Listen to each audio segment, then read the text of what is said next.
Dobrý večer vám všem. Vítám především vás, kteří zde přicházíte jaksi pravidelně na naše dialogy, ale také vás, kteří jste přišli v rámci jaksi profese, protože patříte mezi ty, kteří provázejí mnohé turisty po Praze. Dnešní večer chceme věnovat dílu, které tady vzniklo, tomu uměleckému dílu, které vzniklo díky Ottmaru Olivovi a jeho spolupracovníkům. Tak abychom to dílo, které tady vzniklo a věříme tomu, že jakýmsi poselstvím pro další generace bylo také nějak srozumitelné nám.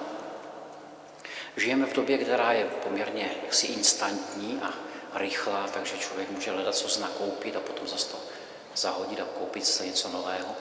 S uměleckým dílem to tak není. Napadá mi jeden takový příběh, který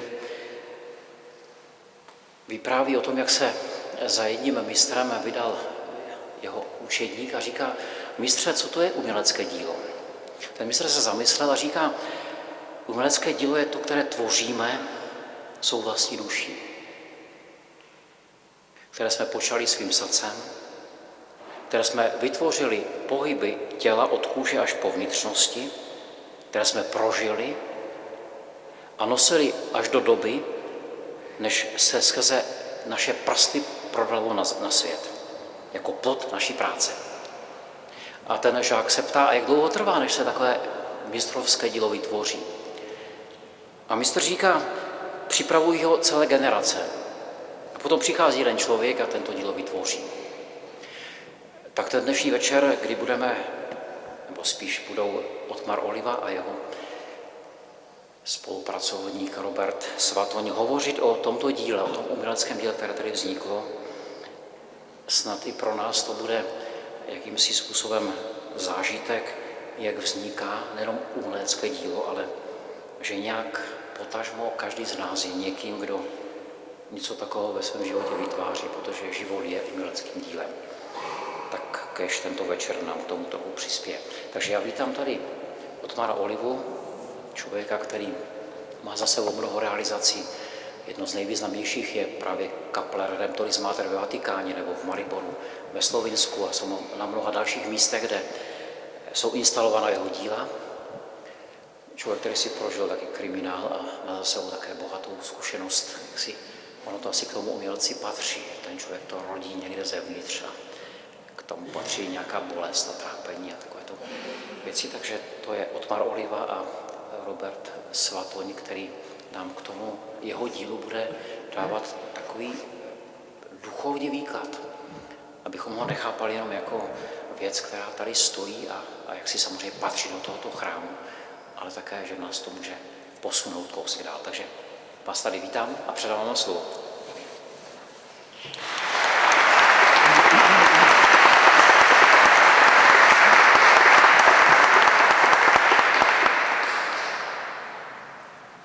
Proč tleskáte? Já jsem ještě jsme nic neřekli.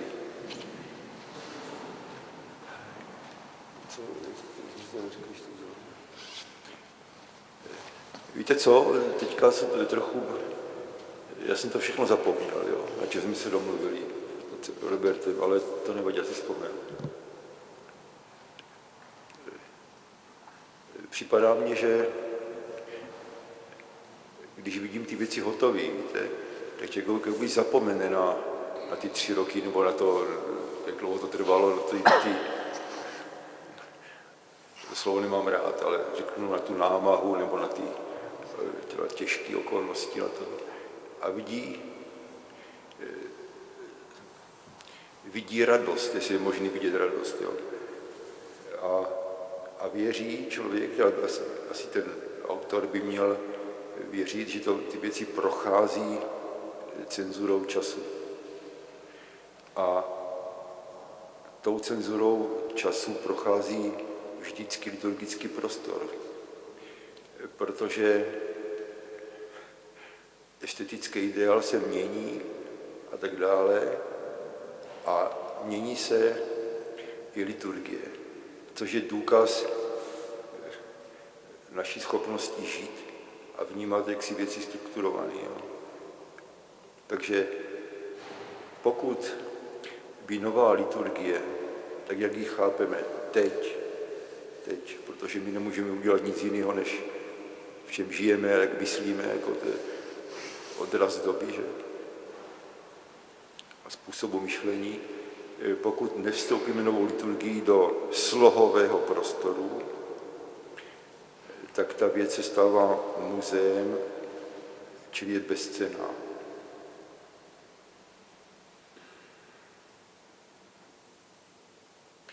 A každý úkol, to je taková jakoby výzva, že? Já jsem byl vyzván otci karmelitány, za prvé vyzván, za druhý mě byla dána důvěra. A to je to hlavní. Oni, ti chlapci, mě zatížili důvěrou. Jo?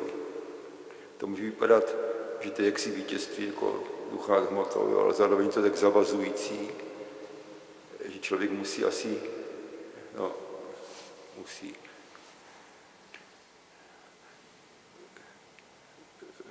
ve vlastním zájmu hrábne do podstaty. A první otázka lidský zní, kterou si člověk měl položit, než něco začne dělat, jestli může vstoupit do tohoto prostoru, který vznikl v době, kdy církev a kultura tvořili jednotu. Potom je potřeba, a je to obohacující, dotknout se historie toho místa. Ta historie každého chrámu, i když profesor Cibulka prý zakazoval říkat slovo chrám od doby, kdy byl zničen jeruzalémský chrám, to nevím. Ale já budu říkat chrám. Dobře. Historie každého chrámu je bolestná a proto živá a musíme o ní něco vědět. Tou proměnou prošel i tento chrám.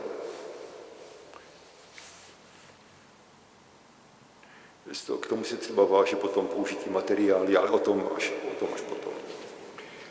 Já poprosím Roberta, který je teologicky vzdělaný a má to všechno přečtený, aby vám řekl to, co já nevím. To znamená, proč to je takový, jaký to je. A já se potom pokusím ty jeho, řekněme, duchovní sentence a meditace vrátit jako toto praktična. To znamená, že řeknu můj pohled na vznik těch 4 artefaktů liturgických. Proč jsem k tomu přistupoval tak, jak to teďka vidíte, jo? Jak to vypadá.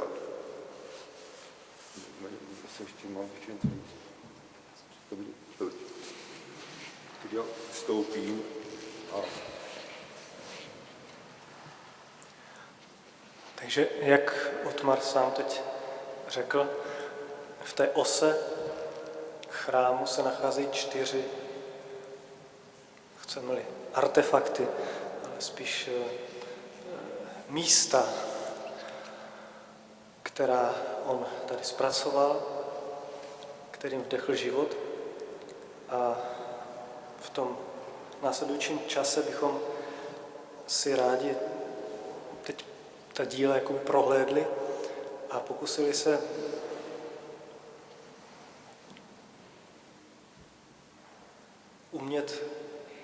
se číst ty symboly, které vlastně v tom uměleckém díle jsou zasazeny. Takže já bych nejprve začal vlastně tou křtitelnicí, která je při vstupu do chrámu. A nenarodili se, kdo z vody a z ducha nemůže vejít do Božího království. To sděluje Ježíš obestřen nocí návštěvníku Nikodémovi. A tak jako je příchod dítěte na svět spjat s lunem matky, tak se i počátek křesťanského života odvíjí od křestního pramene. Od něhož na prosbu církve do něhož na prosbu církve sestoupila síla Božího ducha. A ke svému zrození se křesťan vrací pokaždé, když při vstupu do kostela smáčí své prsty ve vodě a znamením kříže vyznává víru v nejsvětější trojici. V jejímž jménu byl pokřtěn. Křtitelnice a zároveň kropenka, která u vchodu k pražskému jezulátku stojí, se svým tvarem připomíná studni. Proč? Starozákonní postavy Izák, Jákob, Mojžíš se u studny setkávají se svými manželkami. U zřídla živé vody u studny rozmlouvá Kristus za poledního žáru se samařskou ženou a slibuje, že utiší každou lidskou žízeň.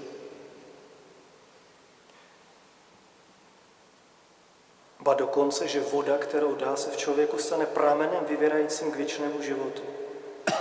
A ta žena mu odpovídá: Pane, dej mi tu vodu. Tak, jak to nacházíme i napsáno na té křtitelnici. Kolikrát jsem si jen vzpomněla na živou vodu, o které hovoří Pán samařské ženě. Vyznává své zalíbení v této evangelní scéně Terezie Veliká. K jejímuž jubileu byl tento nový oltář posvěcen. S příchodem Krista se naplňuje dávný výrok proroka o dni, v němž bude člověk s veselím čerpat vodu z pramene spásy. Baldachín nad křtitelnicí je semknutý křížem. Cena nového života je ukrytá v krvi, protože z prázdnoty, kterou jsme zdědili po prvním člověku, jsme nebyli vykoupeni pomíjitelnými věcmi, stříbrem nebo zlatem, ale převzácnou krví Krista. Hle dřevo kříže. Kříž je strom uprostřed rajské zahrady církve, který váže nebe se zemí a znovu spojuje tvora se svým stvořitelem. Na kříži uzrál nejvzácnější plod, protože jeho ovoce bude sloužit za pokrm, jak čteme na kružnici, která opisuje křestní pramen.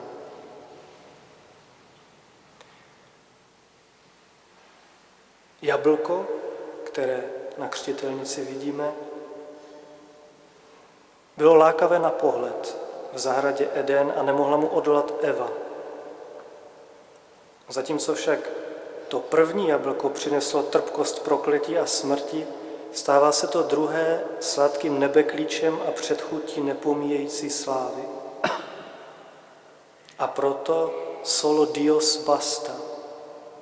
Bůh sám stačí, jak nás ujišťuje svatá Terezie z Avily. Tajemství křtu spočívá v tom, že navrací člověka do společenství Boží trojice. A to naznačují 3 ramena, která sestupují z kříže nad křtitelnicí. A 3 jsou také božské ctnosti, víra, naděje, láska, které jsou jako perly, jež zkrášlují duši pokřtěného. Požehnaná křestní voda, ve které nově zrozený smí zahlédnout ve svém proměněném obličeji rysy Božího Syna, se zrcadlí v mušli. Tu nacházíme již na stěnách římských katakomb, kde mohla znamenat hrob, z něhož křesťan povstane v den velikého soudu. Ale svatý Efrém a celá syrská tradice meditují nad převzácnou perlou, kterou je Kristus. Jehož tělo bylo utkáno plamenem ducha ve vlhké skrytosti panenské matky. Své místo na křtitelnici nakonec mají listy. Jsou to listy rajských stromů, kterými člověk a jeho žena přikryli po hříchu svou nahotu. Od té chvíle, kdy ten, kdo byl pokřtěn, odložil svůj kající šat, už nejsou zapotřebí. ten, kdo se vykoupal v křestní koupeli, toho Bůh zahalil svým světlem. A tak listy nyní patří stromu života, který roste na obou stranách řeky, jež vyvěrá z Božího trůnu. Ke Kristu, který je po Boží pravici, směřuje život křesťana, jak říká Pavel, zemřeli jste a váš život je spolu s Kristem skrytý v Bohu. Ale až se ukáže Kristus váš život, i vy se s ním ukážete ve slávě.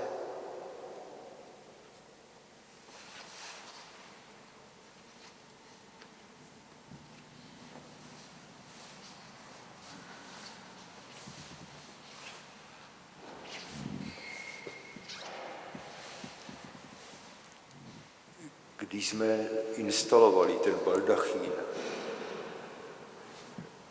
před konsekrováním toho oltáře, tak jsem si teprve všiml, že ta noha pod tou mísou je trojboká, že má futory z trojúhelníku. Jo. Ne, že bych si to jako nevšiml, to prostě jako by nedošlo. Ti luteráni, co to postavili 1611, to zasvětili svaté trojici. A protože absolutní symbol je absolutní symbol, tak oni i to udělají trojboké. A já jsem potom rovněž to udělal jakoby trojramenné, ten baldachín. Tak z důvodu třeba jako jasných, jo, svatá trojice, to všechno, obruč. Ale proč to říkám? Na tom původně, na té křtitelnici, byl takový šturc, jestli to pamatujete, tak to vždycky občas někdy je zachovaný dřevěný takový šturc, který se jako otevřel a tam byla ta voda a takové ty věci. A po té rekatolizaci ten šturc někdo asi ukradl, nebo zmizel zkrátka. Čili mě napadlo, že ta věc se musí vrátit novým vnímáním jako do původního stavu, nebo k takové té jakoby mezůze, do které člověk si rukou vloží a dotkne se té vody. Všimněte si, že ta mušle, ta je nerez oceli, aby to vydrželo nějaký čas, směřuje osou ke svatostánku a k pokladu tohoto chrámu, k jezulátku. Na těch ramenech jsou takový všelijaký, víte, věci nalépený, nebo je to takových jako symbolů a symbolíčků. Je tam, to bych mohl mluvit o tvarosloví, ale to nebudu. Prosím vás, mějte na paměti, když se to budete na ty věci dívat, že já si rád modeluju z vosku. Víte, neberte to všechno jako, že je to proto, aby to bylo takové. Ne, to je hra. Víte, to je tvorba, při které člověk zažívá jaksi štěstí. Pokud ta věc jaksi prochází cenzurou času a je to trefený, tak o to líp. Když ta hra se promění jaksi takovou tu stálou radost. Pokud je to čitelný liturgicky, čitelný jako k větší slávě Boží, tak o to líp. Jo. Všimněte si, že tam jsou takový texty. Tam je Ezechiel, ne? Takový ty, tak ono slovo, na začátku bylo slovo, to je marný a člověk čte, ne? To je lepší číst, než se dívat na obrázky.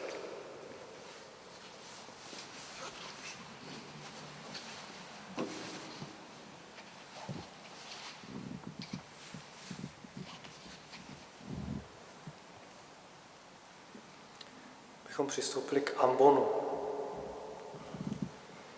Od ambonu se v křesťanském chrámu hlásá Boží slovo. Zpravidla bývá situován na vyvýšeném místě, jak to odpovídá i významu řeckého slova, které znamená vystupovat z hůru. Ale v našem kostele se nachází dole pod oltářem. Proč?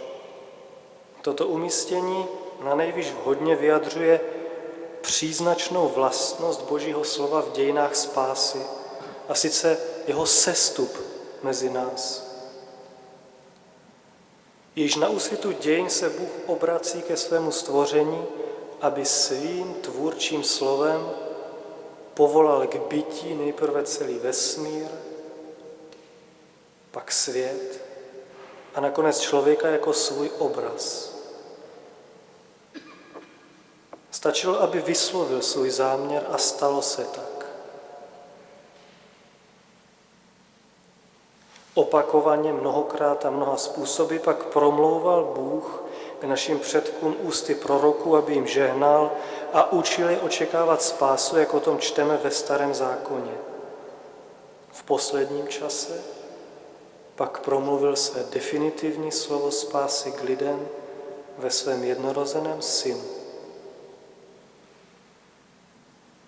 Tajemství Božího slova poutá dohromady v jeden celek stvoření a vykoupení, jak to vystihují slova prologu Evangelia podle Jana, která vystupují na stříbrných stuhách, jimiž je ambon ozdoben. Tomu, kdo předčítá, z písma se odhaluje pravda, že na počátku bylo slovo in principium erat verbum. Posluchačům pak je zjeven obsah události vtělení a slovo se stalo tělem. Verbum caro factum est. Bůh mluví k člověku, neboť od počátku sám v sobě vede věčný, neutuchající rozhovor lásky mezi Otcem, Synem a Duchem Svatým.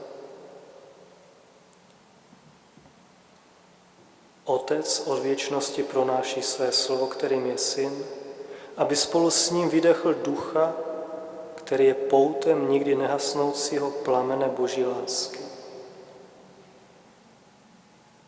A slovo se stalo tělem a přebývalo mezi námi. Opakují slova písma každý den křesťané, když v modlitbě nahlížejí andělovo zvěstování Marii. Aby se Boží Syn, který se z lásky k Otci a s lidem nechává poslat do světa, mohl stát člověkem, je třeba, aby bylo proneseno jediné ano. Fiat. To je Marijina odpověď víry, spečetěná Bohu v tichu a ústraní nazareckého domu. Stůl Božího slova, který máme před sebou, zachycuje svým tvarem jádro tohoto poselství. Je to jako by drahokam vklíněný do rozevřené náruče, drahokam, který je otcovým slovem, jež nachází svůj stánek v Marijině lůně. Když se v církvi přečítá Písmo svaté, mluví ke shromáždění sám Kristus.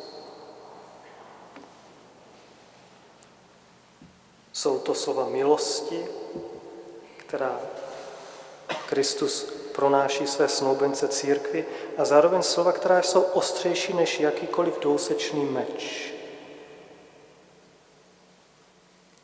Boží slovo je pro věřícího životním prostorem a zůstávat v něm je neklamnou známkou pravosti Ježíšových učedníků.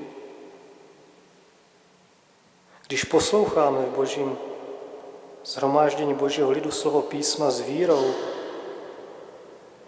pak se i na nás může projevit jeho životodárná síla. A každá duše, která přijme Kristovo slovo, uchované a hlásané v církvi, může být stále nově podmaňována jeho svěžestí a stávat se jeho příbytkem.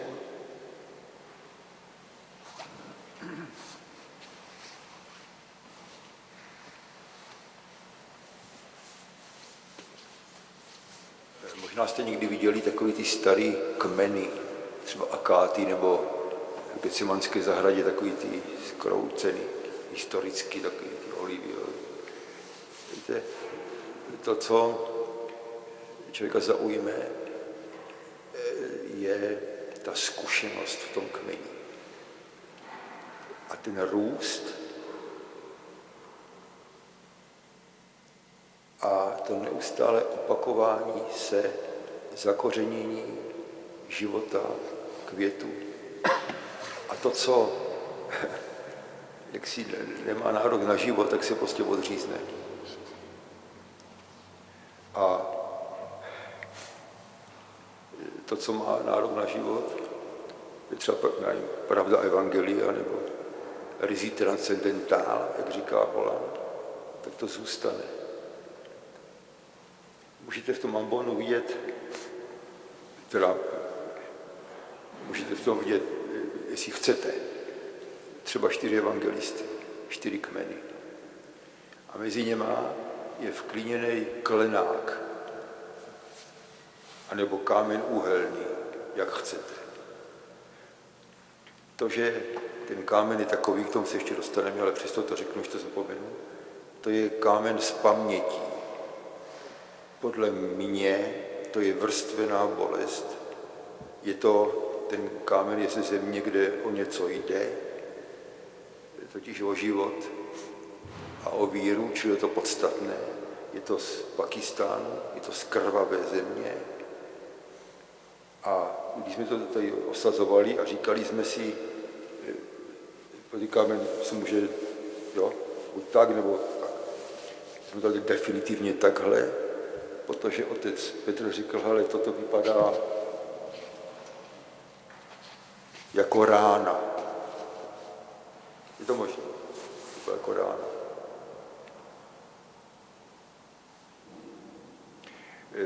Tam třeba vidíte i mušle. Ty mušle používám, protože jednak je to krásný, ty mušle, takový absolutní tvar.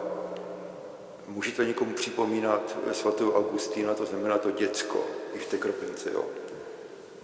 To děcko, co se mu zjevilo, to byl ten anděl, který mu vysvětlil dřív, já tou mušlí přeliju tohleto moře, než ty pochopíš tajemství svaté trojice.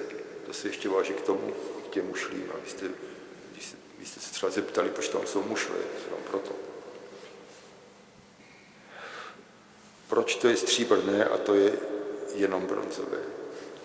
No, protože přece jenom na tom leží slovo Boží, teda liturgické texty, tak mi připadá, že je to oltář Božího slova. Jo? Není to čtecí pultík. Proč jsme to dali dolů? Říkám, liturgie se vyvíjí. A my potřebujeme asi, já to myslím, že to potřebujeme, víte, aby z těch tribún, nebo z toho, to bylo s námi, jo? To slovo bylo s námi. A tady se to hodí, víte, já si myslím, že kdyby, to se netýká tohoto kostela, kdyby Santini věděl, co to je druhý vatikánský koncil, tak ty oltáře dal prostřed.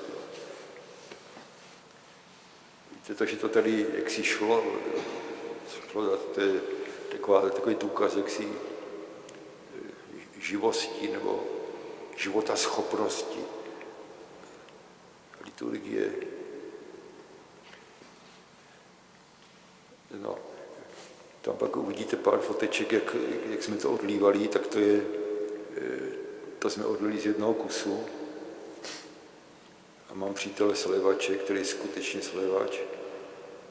A ten říká, víš, proč ti to povedlo odlít z jednoho kusu? Já říkám, to nevím. A říká, no, protože nejsi slévač. Jo.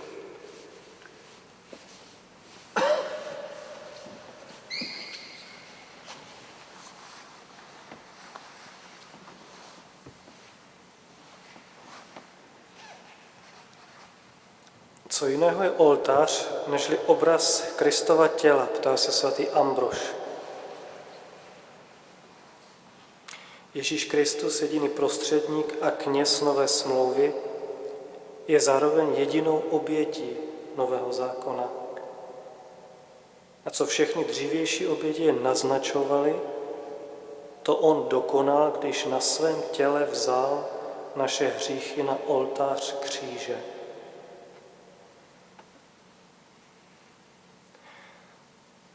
Vznešená onyxová menza spočívá na bronzové podnoží jako Pánovo tělo, když je sňali z kříže a položili do náručí matce,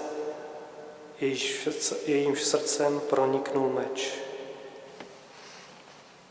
Stůl je bílý, jako beránek bez vady a bez poskvrny, předem vyhlédnutý před stvořením světa.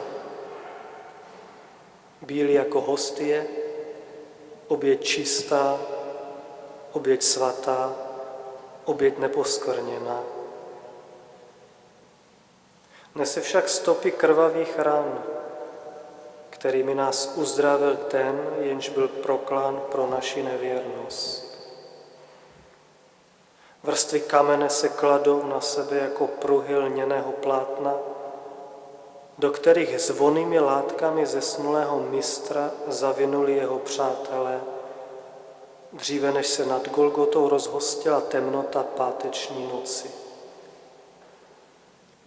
Oltářní masiv probouzí vzpomínku na kámen, kterým byl zapečetěn panenský hrob, když země pojala do útroby svého bezvládného krále.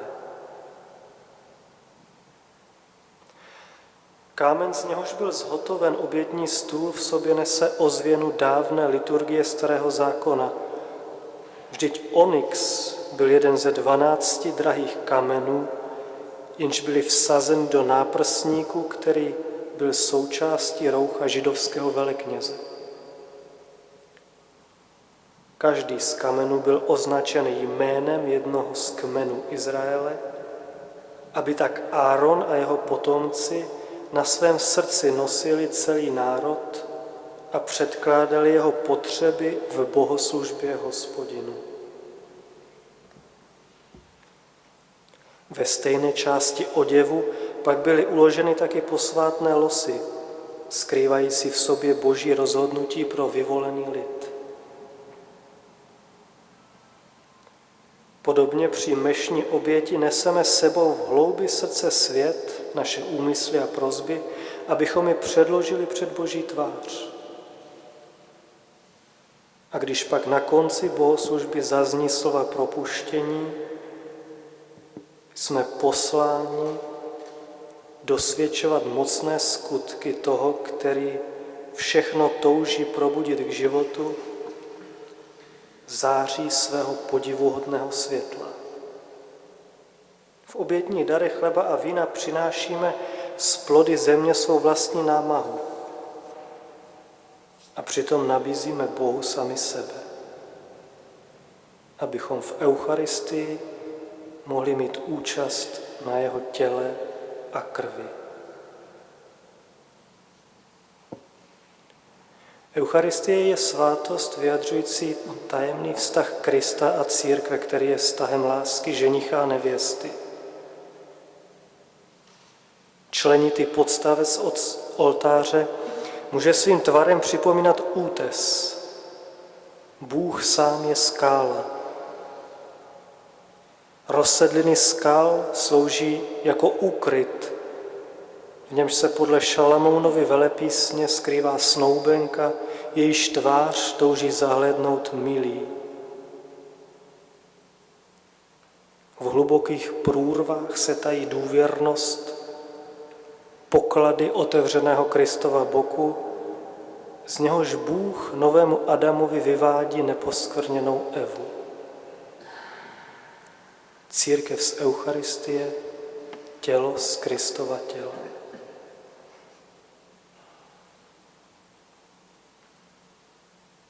Do Eucharistie je vložena naděje pro všechny, kteří srostli s Kristem v jedno jediné tajemné tělo. Až se zjeví Pán dějin, pak je při svém návratu jistě rozpozná jako ty, kteří jsou jeho údy.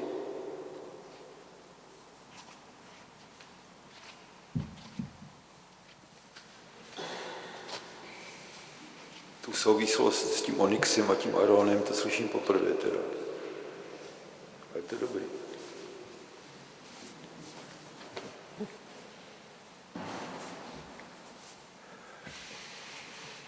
Nebylo to všechno, jak si tak nějak řekla, to je pravda, že ze všeho nejvíc mi to evokuje tu, řekněme, osobní zkušenost s kamenem pomazání ve chrámě Božího hrobu v Jeruzalémě. To je takové místo mezi Golgotou a hrobem dočasným. To je, já myslím, že ten zvolený materiál, jak si nejvíc rezonuje tady v té menze, na které se odehrává to hlavní, co vůbec může být jako Eucharistie, proměňování a tak. Či absolutní transcendentno. Na té noze, to je ze tří, řekněme, kořenů z kmene Jesse, a jednota, která se nad tou menzou, na které se odehrává to nejpodstatnější, pokračuje dál. Jak říká Holan. Na tom zkušeném kameni vrstvená bolest, to tak furt cítím. Vzhledem k původu toho kamene, jsou takový svícný. Já jsem se snažil, aby to bylo totálně vyabstrahované. Stříbro je abstraktní, jaksi takový, tak to aspoň navozuje dojem takového abstraktního jaksi předmětu. On se dotýká jenom jako velice lehce, ty svícny se dotýkají té menzy. Protože mi připadá, že ten proces proměňování a proces, a ta bolest, která je v té paměti toho kamene jaksi zakódovaná, trvá neustále. Tak aby ji nebyla rušena. Proto ty svícny jsou jenom lehce rozsety po té menze. Pak tam si všimněte, tam visí takový zvláštní přívěšek. Tam jsou dva nápisy.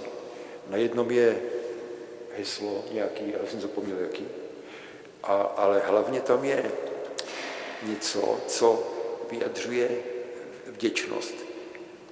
Protože vděčnost, jako to je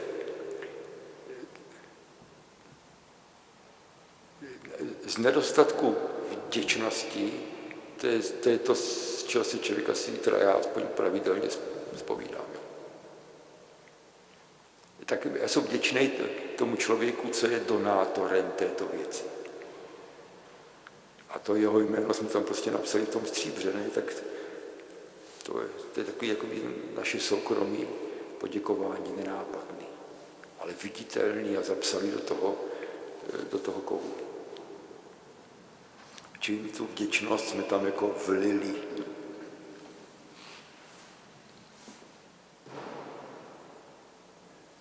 Ty mušle na těch svícenech to je rozlámaný. Protože k tomu zcelení dochází tou obětí, že?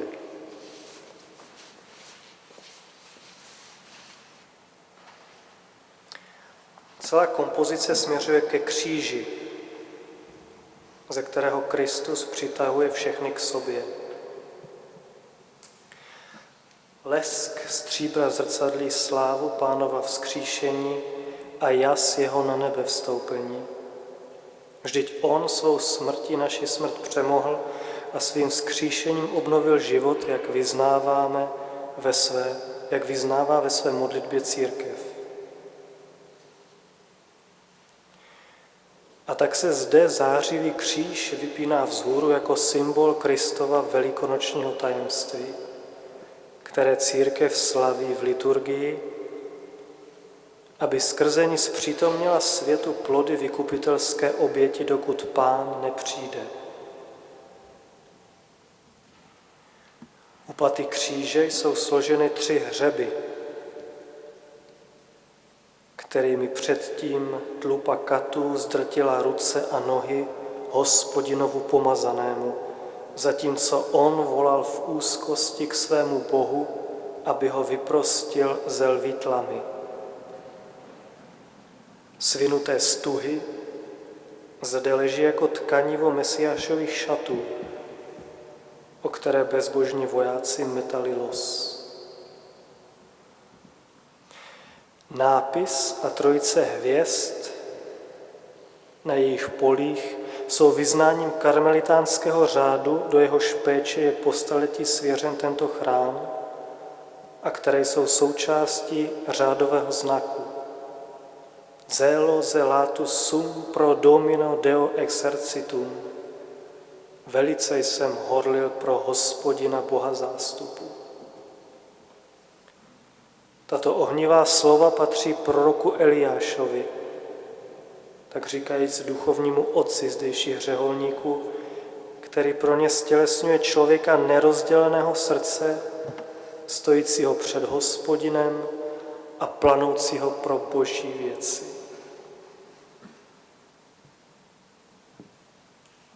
V síle těchto slov se ocitáme v samotě hory Choreb, kde Eliáš zakusí Hospodinovou blízkost. Hora Choreb byla místem božího zjevení. Tam hnal stáda svého tchána služebník Mojžíš, aby plný údivu žasl nad ohněm uprostřed trnitého keře. A tam Bůh jeho otcu prozradil své jméno. Jsem, který jsem. Bůh Abrahamův, Bůh Izákův a Bůh Jakubův.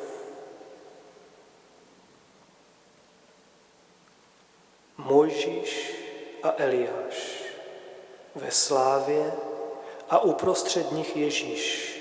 To bylo poselství další hory, Tábor, kde boží světlo ozářilo vyvoleného syna. Ti 2 muži s ním mluvili o jeho cestě, kterou měl dokonat v Jeruzalémě. Na pahorku Golgoty se pak naplnila slova zákona i proroků, když na dřevě kříže utichlo Otcovo slovo. Jednorozený syn plný milosti a pravdy. Událost kříže je svrchovaným projevem toho, kdo je Bůh. Bůh je láska. Na kříži Bůh zjevil své jméno, vždyť on sám řekl, až vyvýšíte Syna člověka, poznáte, že já jsem. Muž plný bolesti, zbavený krásy. Kdo by po něm toužil? A přesto, kdo vidí jeho, vidí toho, který ho poslal. Setrvejme tedy ve stínu kříže jako učedník, kterého Ježíš miloval. Jako ten, kdo následuje svého mistra, když žije s Kristem, tajemství pšeničného zrna, které padne do země a odumře, avšak vydá mnohý užitek. Láska volá po lásce, napsala svatá Terezie Veliká. Když se tedy vše v nás stane formou odpovědi pokorné lásky, když budeme kráčet v Kristových šlépějích a hledat svoji slávu v jeho kříži. Vždyť v něm je naše naděje a vzkříšení, skrze něho jsme spaseni a vysvobozeni.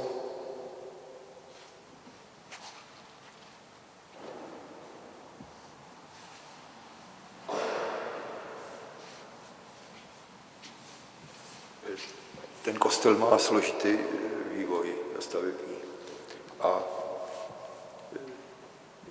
já si myslím, že se povedlo, jsme otevřeli tedy otcovi karmelitáni ten průhled do zadního prostoru a tím ten prostor rehabilitovali a zároveň, řekněme, provzdušnili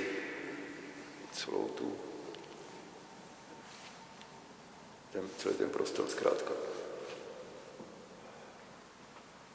Čili teďka je jako téměř jasný, proč to je na ose všechno je k té Golgotě, ale zároveň to, aspoň tak jsem si to myslel, že to tak uděláme, že to složí takovou poklonu té architektuře, tomu duchu, co tehdejší hmotu oživoval, když tohle to budovali. Co se týče těch úprav, které tady byly, můj drahý komotér, učitel, architekt Černoušek říkal, podívej, když jsem se ptal, jestli je možný to či ono v sakrálním prostoru slohovým. A říkal, podívej, můžeš odstranit, co chceš, ale ta věc, co tam dáš, musí být lepší, než ta, co tam byla. To je teda hustý. Jo. A je to teda tvrdý a je to výzva zároveň a zároveň to vymezuje to, co můžeme udělat, to, co udělat nemůžeme. Tak znovu věřím, že ta cenzura času bude jaksi milostivá a ve mně zůstává jenom ta vděčnost, které jsme to mohli, to je kolektivní věc, tak to realizovat. Teďka máme takový nápad, jo. Tady otec Pavel pustí v relativně rychlém sledu pár fotoček, jak jsme to, teda, jak to, ten fotograf to fotil takový, jakoby tu práci, znamená, mám že tam bude modelování ve vosku, pak tam bude lití a instalace, ne? Čili víte, co to bude to prostě tak jako relativně rychle a kdyby vás napadl nějaký dotaz, nebo kdyby jste třeba někdo říkají, že to pustí znovu, ne? Tak o to jde. Fakt jako ptejte se jako na to. Jo? Proč to či ono? Budeme strašně rádi.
Podařilo se některému z umělců vstoupit do uceleného architektonického prostoru a dotvářet jej.